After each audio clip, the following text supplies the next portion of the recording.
Apparently, seeing is not believing anymore. The world is ever changing and constantly innovating.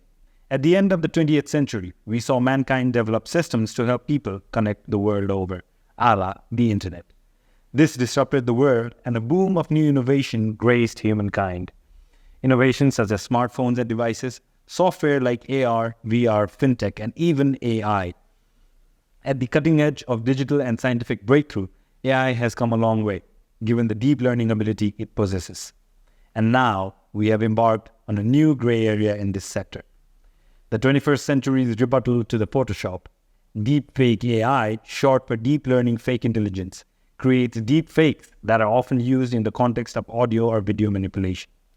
Deepfake AI relies on deep learning technology, a subset of machine learning that uses artificial neural networks to process and analyze data.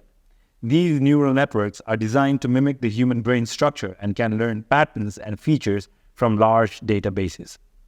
Amplification of messages and its reach, fake messaging and fake news, detections and countermeasures, and even ethical and legal concerns.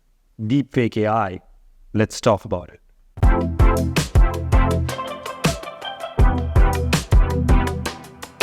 So what is deepfake AI and how does it work, Gaurav? All right, so deepfake AI is a type of artificial intelligence used to create convincing images, audios, and video hoaxes. It can perform tasks such as real-time face swap and voice cloning. Deepfake algorithms uses a type of neural network known as generative adversarial network, or also called as GAN. So GAN consists of two neural networks, the generator and the discriminator, working separately. So the generator creates synthetic content, which builds a training data set based on the desired output, creating the initial fake digital content. While the discriminator evaluates its authenticity, and either sends it back to the generator or proceeds it further. So during this back and forth process, it also becomes more skilled at spotting flaws for the generator to correct. So it basically learns itself. Through repetitive training, the generator improves its ability to produce realistic content until it becomes challenging to distinguish from real footage. So yeah, that is what deepfake AI is and how it works. So let's get deep into deepfake AI, right? Yeah. So maybe it's time for us to know how the technology evolved so far. Mm-hmm. So deepfakes have been used in cinema for over 100 years now. And one of the most famous uses of deepfakes, or one of the most famous worldwide usage of deepfake, was in the 1994 Oscar winner Forrest Gump, when an actor was portrayed as John F. Kennedy, and the realism at that time was something else. So that was one of the first worldwide popular uses of deepfake in cinema, and it was the Forrest Gump one. So we go to 2000s, where the foundation of deepfake technology was laid with the development of computer graphics and face swapping techniques in film industry. At that time, these were the early days for this technology, and it was very expensive, and it required very manual effort, and it was only used for special effects in movies. So, but then in 2014, the deepfake term was officially coined by a user named Deepfake. Actually, I think a Reddit user named Deepfake, who started to make sharing adult videos in which the faces of the actresses were swapped with those of the celebrities. So the deepfake community began experimenting with face swapping technology. Academic research on deep learning, especially convolutional neural networks, CNNs, not your media outlets, and recurrent neural networks, RNNs, began gaining prominence. So this was the stepping stone to what we have as deepfake AI today. So these were the foundations that were laid on the deepfake AI. But the concept of deep learning and its potential for generating realistic synthetic media began to gain traction in 2016. Researchers and enthusiasts started experimenting with deep learning techniques to create realistic face swapping videos. It got even better. Researchers and hobbyists started using deep learning techniques, particularly generative adversarial network scans, which we've already mentioned, to create more convincing face swaps. The use of neural networks improved the quality of the deepfake content. The first notable deepfake application, I think we've all seen this, was that of video the then president, U.S. President Barack Obama. It was one of the first, socially traction gained, popular manipulated video. So, and I think it was done as a research by a university, right? Like the Obama video.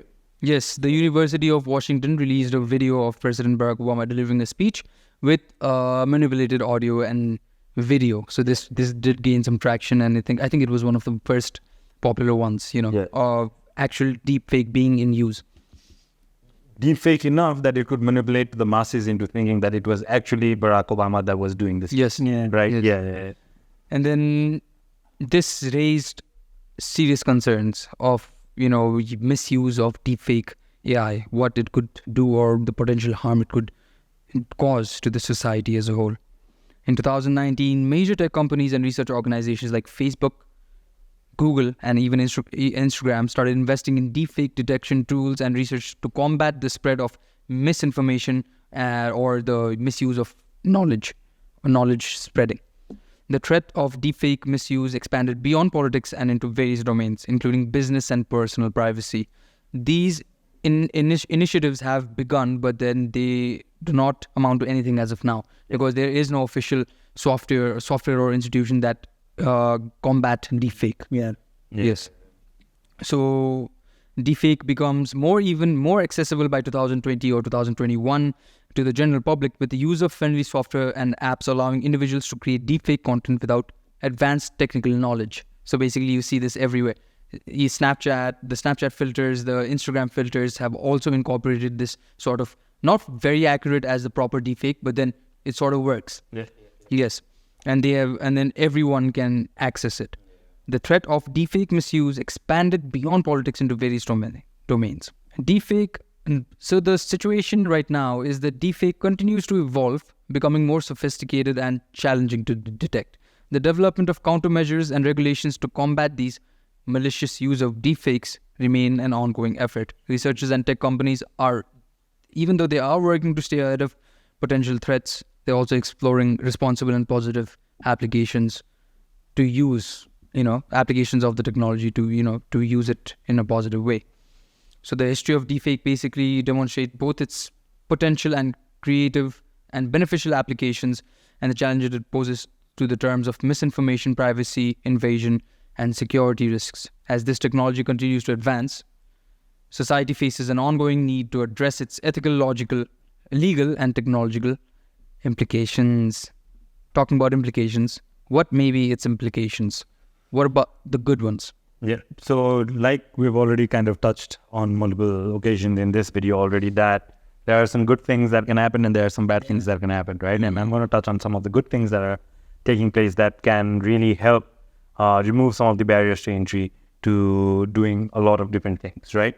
So let's go from the top then. One of the things that it has been able to, touch the most, or be able to influence the most right now, is the entertainment and creative arts, right? That's the industry that it's touching. So basically movies, video games, and TV shows and all that, right?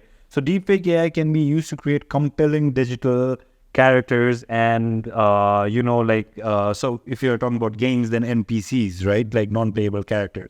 So basically these are some of the things that can be done much more cheaply and much more easily nowadays because of what we have available as deepfakes, right? So before, if you had to think like some of the Marvel movies, if we talk about, or some of the other movies, big blockbuster movies, then we see that they are throwing millions and millions, and not just millions, but like hundreds and millions into just the CGI part of it, and covering up some of the, the bad things that they were not able to do practically, right? So they were able to do it with the use of CGI. But now, because of deepfakes and all that, we can do this for much cheaper, one. And then the other thing is, if you have enough sample size data, then you can use that for example, if an actor dies, right?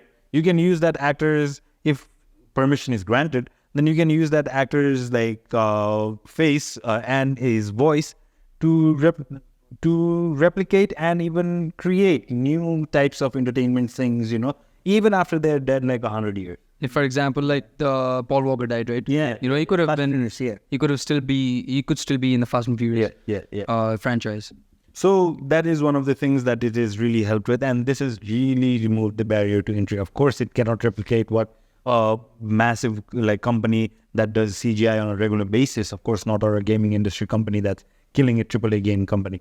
But at least now everyone can, if they are inclined in the entertainment or creative arts, then they can use it, right? And we've seen other pictures and arts that are created by AI. So that's one, right? Then the other thing is dubbing and localization, right? So this has two aspects to it. I'll get to the other one later. But then the first aspect is now, so if you think about it, generally when we are watching a movie or a speech or something, for example, of late, I was kind of interested to see what Hitler's speech was all about when he gave that Nuremberg speech where he finally proclaimed that Germany was going to go to war against the world, right?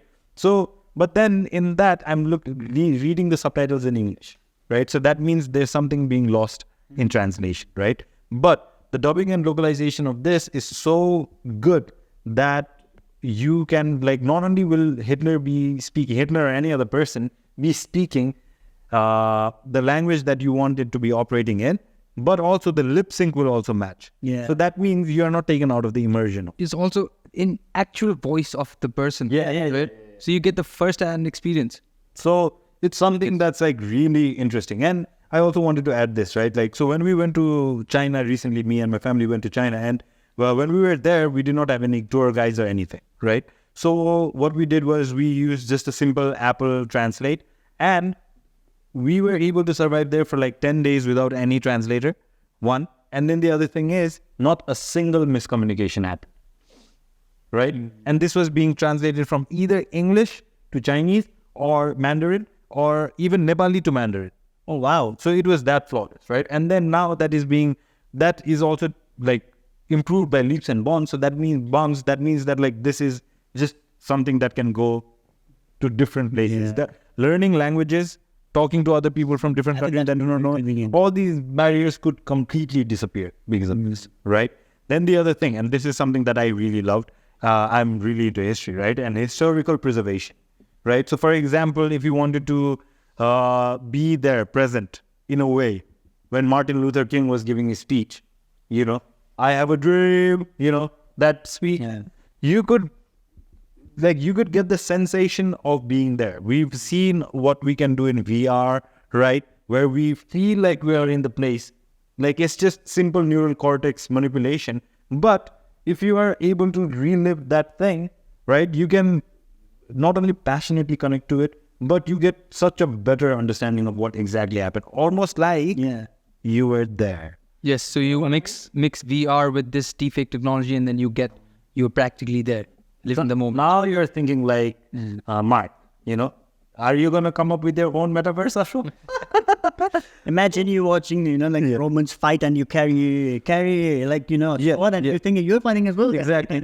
Exactly, right? And then if you want to go further back, right? Like we want to see some of the animals that were there, or some of the things that if we wanted to track the evolution process, for example. Then Now we could go like 200,000, 300 million. What's the number you can imagine?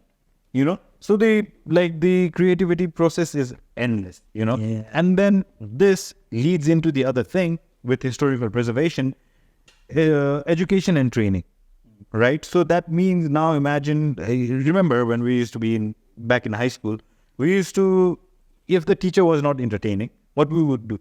Either we would be lost in our thoughts, or we would be like subtly talking to our friends, or we would be doing something else to just ideally pass time, right? But now imagine that you're in a class and then they're talking about woolly mammoth. And then just because of the glasses you're wearing and because of the deep fake, a woolly mammoth genuinely walks beside you. And you're like, yo. And then you think about like, okay, a saber tooth used to kill it. And now you're seeing that thing in action. And now the understanding of world just for you, subconsciously increases exponentially.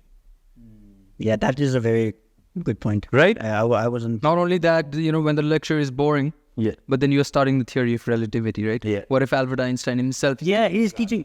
I mean, imagine. Yeah. Yes. Right? The potential. Newton explaining the law of physics. Yes. So, like, just the endless possibilities. man. You want to sit down with Da Vinci, what he's doing, the Renaissance painting, Michelangelo chiseling things, You can experience this kind of things firsthand. Of course, we are manipulating ourselves somewhat, but it gives us such a better understanding of whatever context we're talking about or we're learning. I think 10, 15 years later, I want to go back to high school. Just be careful that it's age appropriate, whatever you do. But okay, and then the final thing is, and this leads into the previous topic that I was talking about, the dubbing and localization, right? Like, and translation and interpretation. So nowadays, like, I talked about the Chinese thing, right? Like when we went to China. So in a very similar vein of thought, when we are doing international business or some of the other, like even talking internationally, if there is a translator there, some of these things get lost in translation, right? But now you do not need these.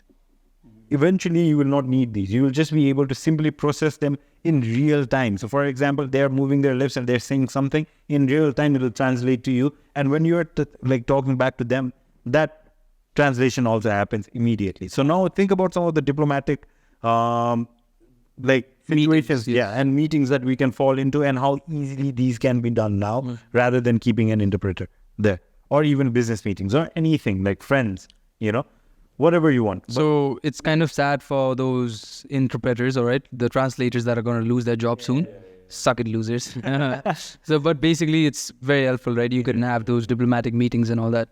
Yeah. And But that's a good thing. I was going to say something, but I forgot. Yeah, that's fine. That's fine. Keep it in the back pocket, Gaurav. We'll bring it back when you remember.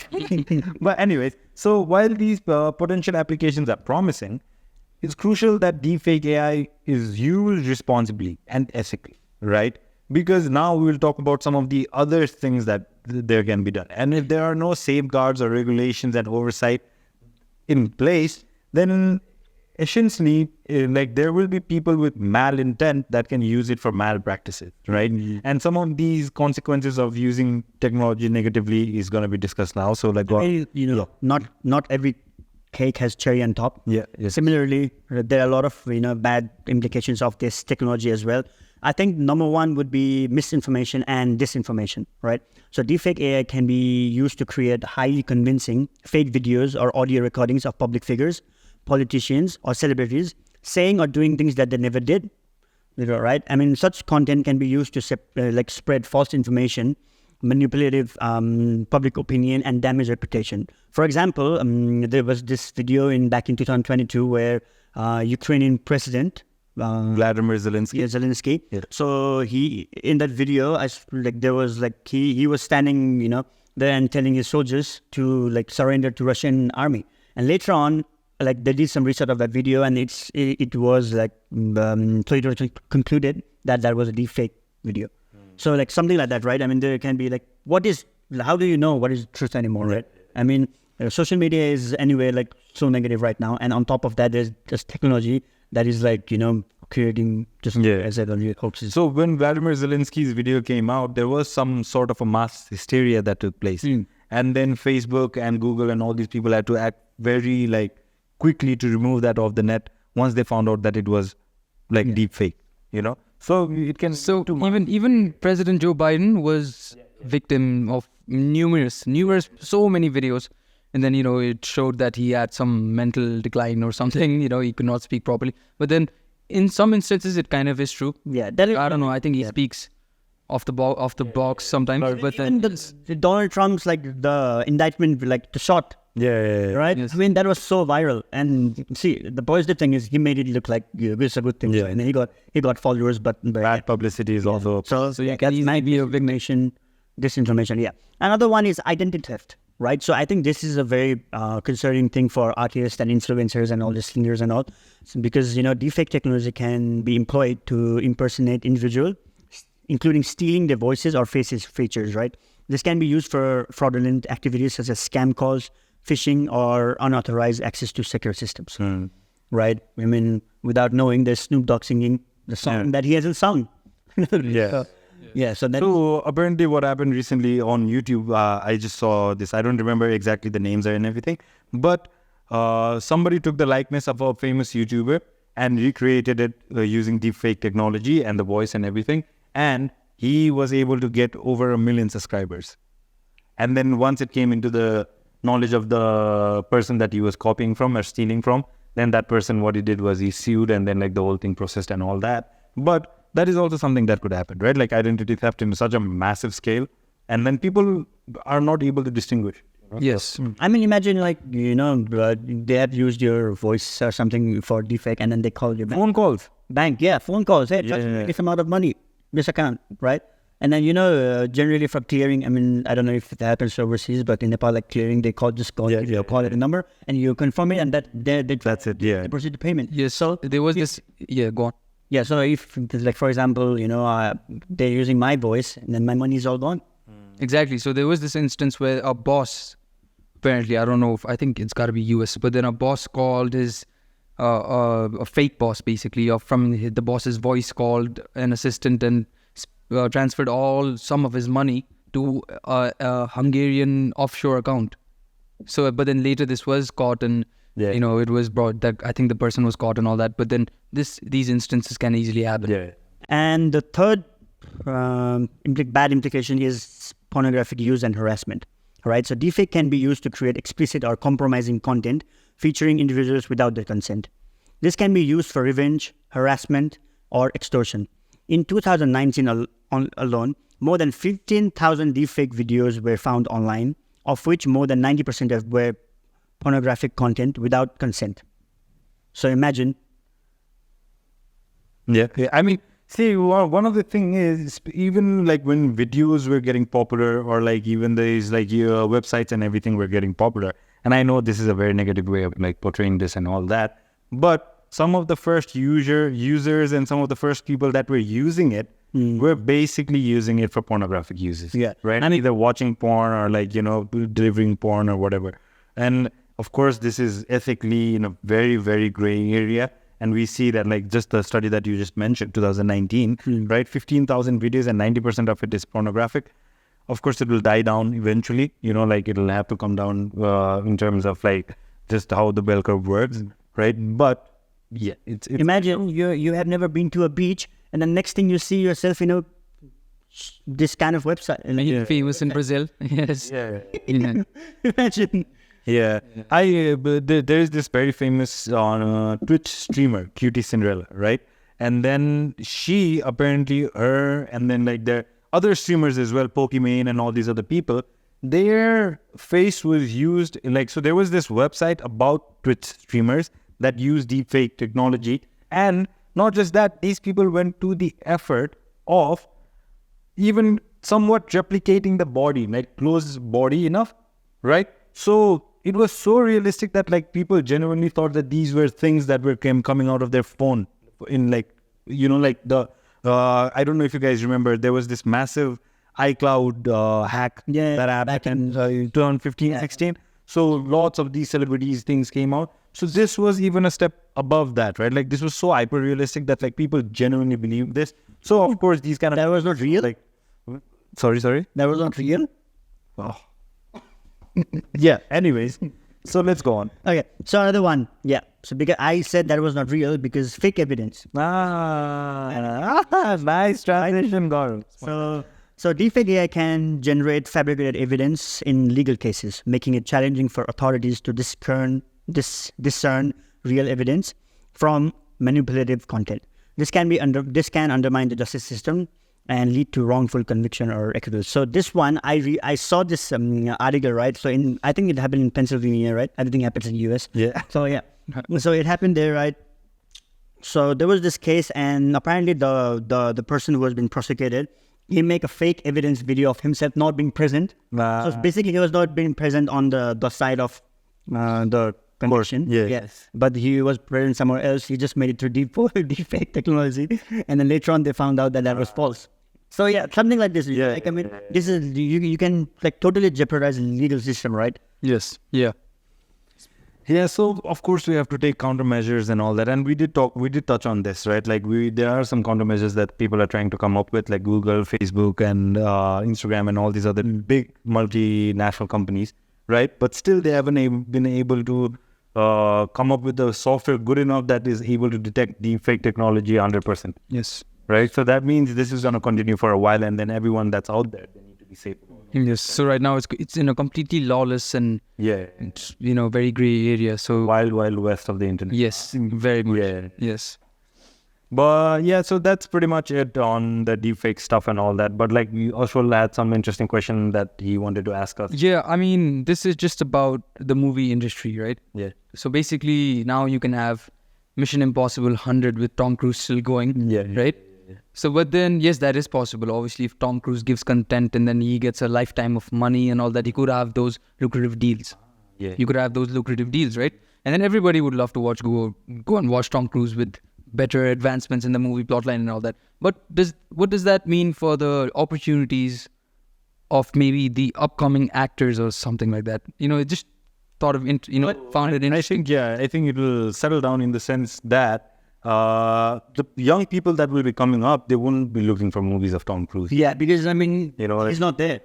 To be honest, like, I mean, how often now, if there's a movie of the actor who's not there anymore, let's say Robin Williams, for example. Yeah, all right. How long? Okay, now you'll watch it for a few years. Okay, Robin Williams and all. But 25. Do you think 20 years later down the road, when there's Dead Poets Society 5, Yeah. do you think you can watch him, or you rather watch the upcoming actor? I think there will be a full stop to everything. Yeah, maybe people will have like a diminishing marginal utility. I think it'll be a niche market. Yeah. Right? Like, because even now, sometimes you'll check out a movie that's in the 70s or something like Yeah. that. Like every once in a while. So that means I think that initially it might be a huge thing. And then the new generation will start to forget about Tom Cruise, and then eventually it will be something that, like, if the people know or they want to research about, then they can look at that stuff like that. Yeah. And then stop. So I think that will balance out in a sense, because also the competitors that are the new generation, they will find out ways to be more prominent than what the older generation. That's also true. And like I said, there'll also be, diminishing marginal utility. Like after some point, you'll get enough of Tom Cruise. Yeah. So maybe that'll happen. And then, okay, one more. Yeah. So this thing I saw, I think it started popping up about 2 years ago on Facebook and Insta and all that. So basically any dead member of the family or something, basically make them talk and move their face and all that. And that really helped people connect emotionally, or, give some flashback or something. And I thought that was a good use, maybe. Yeah. Some people maybe go to a creepy extent with it, all right? Talking to them every day. But then that was kind of, it could turn out to be helpful, right? Emotionally, at least. Just like that show that I was talking about, Which one? the Indian thing where he talks with his, and like 9 or 11 dead, like, family member killed themselves. Oh my. Oh, that was a good idea. Yeah. Something like that. They're talking to you, man. Yeah. But I mean, if you like, this is like kind of creepy as well in a sense, right? I mean, like, let it be, like, that's done. He or she's gone, then gone. No, so that's the point, right? Like, so every once in a while, if you're like, so there are mental imbalances, right? And sometimes you like just hearing your mother's voice, or like a vote of confidence from a father, or something like that, that really restores your faith in something, maybe even yourself, right? So in those terms of situation, I think it's understandable. And of course, consent has to be there on all parties' behalf, right? But then again, the point you were referring to, being creepy and then talking to them and then just like, acting as if that's the real thing and all that, then that crosses the line. And again, Yes. it gets into a very weird side. Of course, okay, we have to talk about this, right? So it will eventually need to. Humans are weird as hell, right? So we will find out. So when, okay, I don't know if this is the most appropriate example, but once sexualization was normalized in the 60s and 70s in America, right? We found out that there were so many different kinks that people were into, and very, very niche and all that. But then, like, so all these creepy things started to come out, right? And then for some people, that's their thing, but for so many people, it wasn't, right? In a similar vein of thought, I think these deep fakes and all this and all that will bring out a bunch of more kinks and more creeps. It doesn't just have to be sexual or something. It can be in any other domain as well, right? And then this will cater to that kind of market as well. And it's almost impossible to stop it, because even now, with all the polices and all these things and all the security in the peak form of civilization and all that, we can stop it. So that means this concern will linger on forever. And talking about kinks, the 90% of deepfake usage has been for like porn. Yes. So it's already happening. Yeah.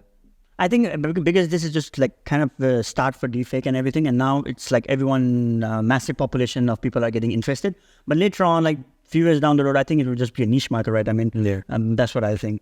Because later on, you will just the craziness will die down, and then only those people really interested in that. I think my thought process is different on this. I think it will only get amplified.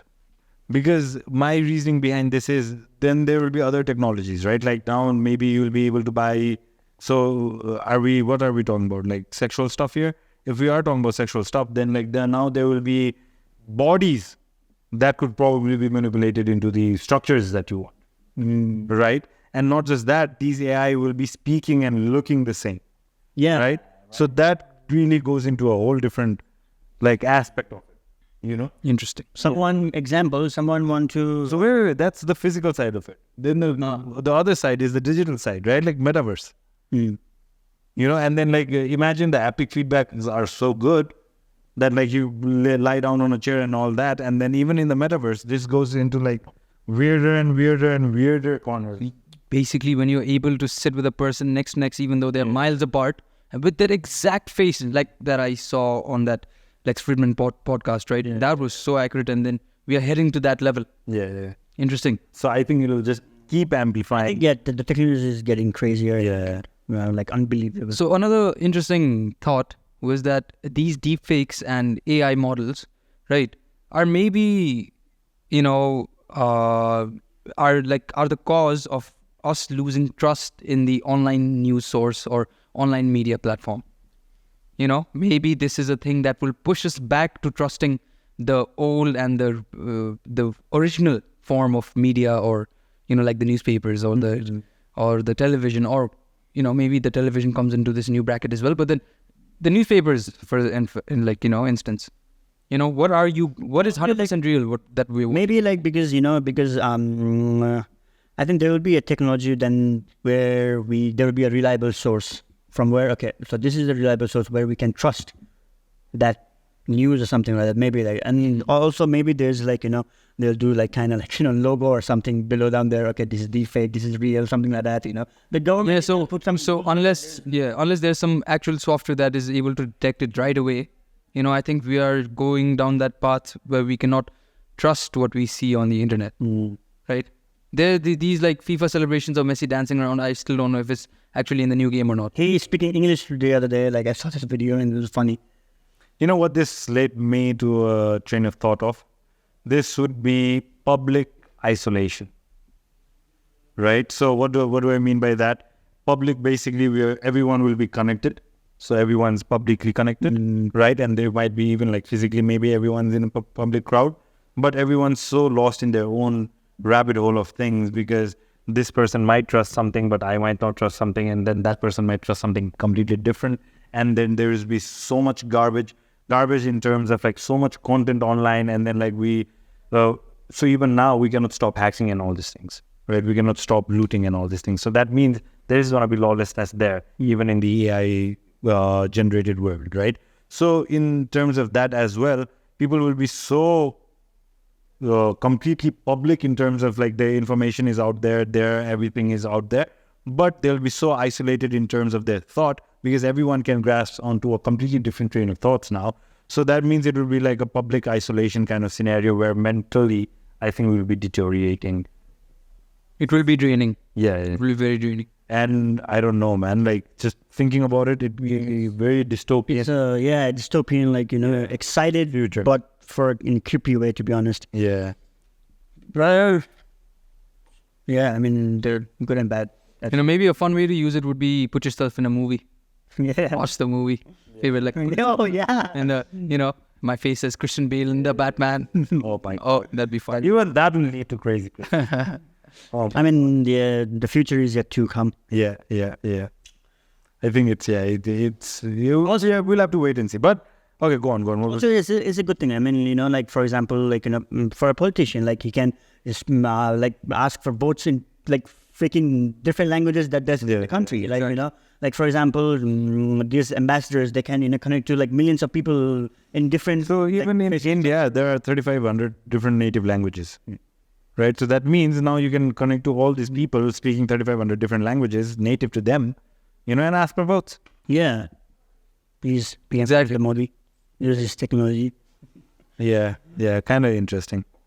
But I also think, and this is, no, that was the gloomy side that I was talking about, but the upside of things could be, this could be the transition of human evolution, or like the next phase of evolution that we might be stepping into, So we've talked about this before, right? Like we start implanting things, neural links or whatever, and then by the time it reaches a certain level, now you are also somewhat AI, like you have the artificial intelligence, you have the robotic like structure that goes along with it, and then now you're living for like 400, 500 years, Would you want to live for 500 years? I would live for a long time given that I could die, right?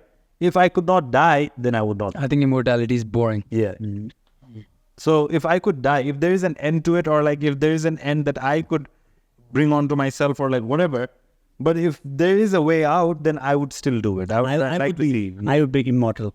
Just, going through decades and decades and telling the stories, walking around, roaming Mother Earth. Yeah. You create your own religion. Stories. Maybe you'd be able to create a religion. Telling stories of how like 5 years ago I was doing podcasts with my friends. Yeah. No more.